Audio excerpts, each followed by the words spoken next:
میں آپ سے ایک اور سوال کروں شیخنا، اس سوال کے جواب دے دیں. ان تتوبا الی اللہ فقد صغت قلوبکما، اس کا کیا مطلب ہے؟ ٹھیک ہے تم بتاؤ نا.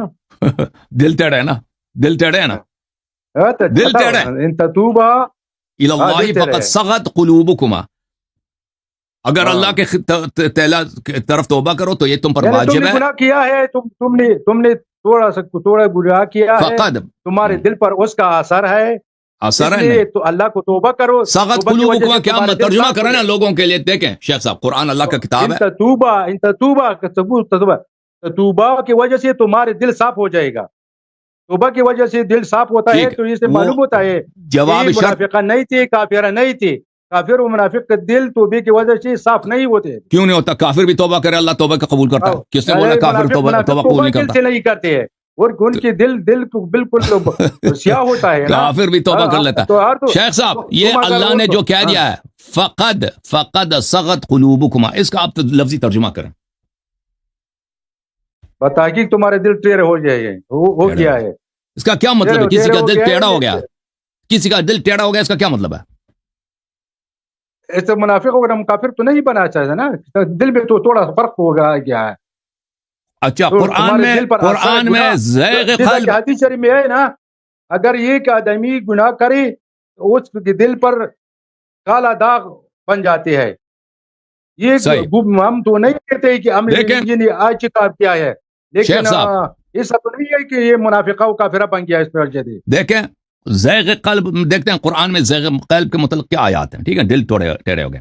سورہ صف میں اللہ رب العزت کا ارشاد ہے، اعوذ باللہ من الشیطان الرجیم، وَإِذْ قَالَ مُوسَى لِقَوْمِهِ يَا قَوْمِ لِمَا تُؤْذُونَنِي وَقَدْ تَعْلَمُونَ أَنِّي رَسُولُ اللَّهِ إِلَيْكُمْ. اور یاد کرو اس وقت کو جب موسیٰ علیہ السلام نے اپنے قوم سے کہا، یا میرے قوم کیوں مجھے اذیت کرتے ہو؟ نبی کی اذیت کیا ہوتا ہے؟ جو نبی کی اذیت کرتا ہے وہ بدترین منافق ہے کہ نہیں ہے؟ شیخ صاحب بتاؤ، ہے کہ نہیں؟ کافر بھی ہوتا ہے، منافق بھی ہوتا ہے. کافر بھی ہوتا ہے، منافق بھی ہوتا ہے، مومن نہیں ہوتا. مومن نہیں ہوتا، صحیح ہے. لیکن بات نہیں پہنچائے نا، ان کی ارادہ تو ایذا پہنچانا تو نہیں تھا نا، ان کی ارادہ تو محبت بڑھانا تھا نا. اب سن لو وہ موسیٰ والے بھی یہ کہہ سکتے ہیں، وَإِذْ قَالَ مُوسَى لِقَوْمِهِ يَا قَوْمِ لِمَا تُؤْذُونَنِي وَقَدْ تَعْلَمُونَ أَنِّي رَسُولُ اللَّهِ إِلَيْكُمْ. اے بنی اسرائیل، اے میرے قوم، اے میرے رشتہ دار، کیوں میری اذیت کرتے ہو مجھے؟ اور حالان کہ تم جانتے ہو، تمہیں پورا یقین ہے، تمہیں پتہ ہے کہ میں اللہ کی جانب سے رسول ہوں. اچھا اس کے بعد فرمائے فَلَمَّا زَاغُوا، جب وہ ٹیڑھے ہو گئے، أَزَاغَ اللَّهُ قُلُوبَهُمْ، جب بنی اسرائیل ٹیڑھے ہو گئے اللہ نے ان کے دلوں کو ٹیڑھا کر دیا. وَاللَّهُ لَا يَهْدِي الْقَوْمَ الْفَاسِقِينَ، اللہ تعالیٰ فاسقین کو ہدایت نہیں کرتا. تو شیخ صاحب پتہ آپ نے خود اعتراف کیا، جن لوگوں نے نبی اللہ موسیٰ کو اذیت کی ہے وہ مومن نہیں ہو سکتے، وہ یا تو کافر تھے یا تو منافق تھے. پہلی بات یہ. دوسری بات یہ ہے کہ اللہ تعالیٰ نے ان لوگوں کو بولا کہ ان کا دل ٹیڑھا ہے. تیسری بات اللہ تعالیٰ نے خود کہہ دیا کہ میں ان کی ہدایت کبھی نہیں کروں گا، یہ فاسق ہیں.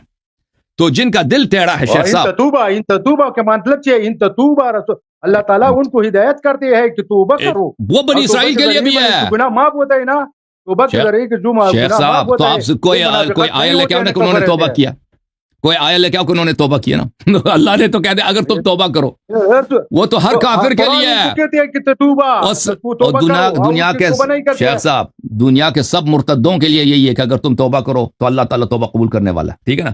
دنیا میں جتنے مرتد ہیں وہ چاہے مرتد فطری بھی ہو نا، آخر وقت تک رسول علیہ السلام نے بی بی عائشہ کے ساتھ اتنی محبت کرتے تھے. یہ آخری وقت ہے، یہ سورہ تحریم کے آخری ایام ہے.